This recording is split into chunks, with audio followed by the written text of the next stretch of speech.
Hello and welcome to Justice. I'm Judge Jeanine Pirro. Thanks for being with us. Tonight, shocking report that illegals could vote in the 2016 election if the president has his way, and how one state, Texas, might put the federal government to shame by strengthening its own power grid. But first to breaking news, thousands gather in Baltimore in what many call a victory rally. This after the Baltimore City prosecutor charged 6 police officers in the death of Freddie Gray. Fox News correspondent Mike Tobin is in Baltimore with the latest. Mike? Hi, Judge. Well, the demonstrations that were down at City Hall marched en masse to this location at North Avenue in Pennsylvania, which has really become the epicenter of the demonstrations. This, of course, connected with the CVS that was looted on live television. If you get a look around right now, it's really just kind of worked its way into somewhat of a street party. And it looks like they took off marching now here from the center of the intersection, heading east on North Avenue.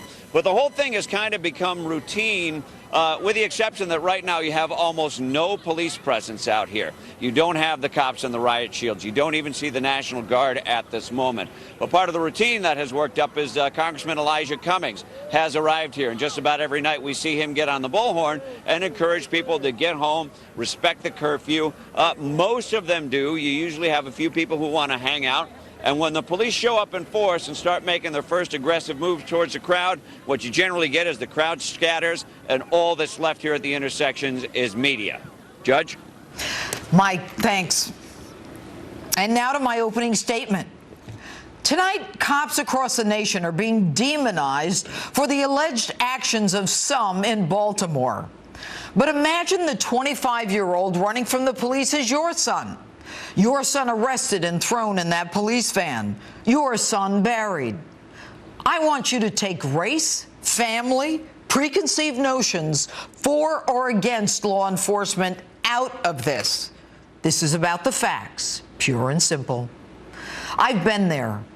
The elected DA in a tough spot, charging police, the investigative agency that you work with every day, that you need to testify to put criminals behind bars, with a crime that could land them behind those same bars.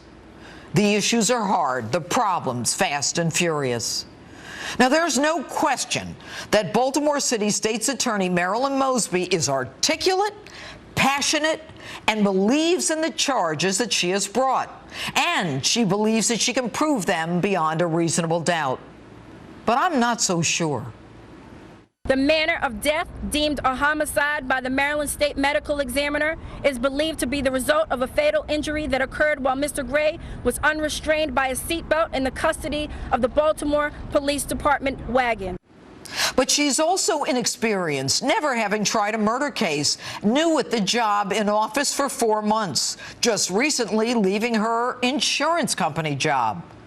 Now, granted, the medical examiner ruled this a homicide, but any experienced prosecutor knows that that's nothing more than a classification, meaning it's not an accident, it's not a suicide, and it's not undetermined. So why, on the same day the autopsy findings are released to her, does she file charges? There's no question. Freddie Gray was healthy enough to run from the police, but almost dead when he was taken off that police van. And in a case as unusual and unique as this, why not seek out pathologists, other medical examiners for insight into what the defense will try to show? And who to charge? Were Freddie Gray's injuries the result of the bicycle cops putting him in a prone position? Were they due to his then being put in a seated position after finding the knife? Or when they put him stomach down on the ground? Or when he was put in a leg lace? Or when he was placed in the police van without a seatbelt? Or when he was removed from the van and flex cuffs placed on his wrists and leg shackles on his legs? Now, Mosby believes the critical neck injury occurred during the ride to Central Booking. How does she know that? Maybe we all need to step back and let the justice system take its course. And whether they're guilty or not guilty, whether they should have been charged or have been overcharged. The passion surrounding this case and arguments to render cops powerless or call for the removal of their guns is nothing short of lunacy and putting all of society at risk. When cops commit crimes, they're prosecuted and jailed. I know. I've prosecuted cops. But it's time for us to recognize the importance and the necessity of maintaining and respecting the men and women in blue who put their lives on the line every day.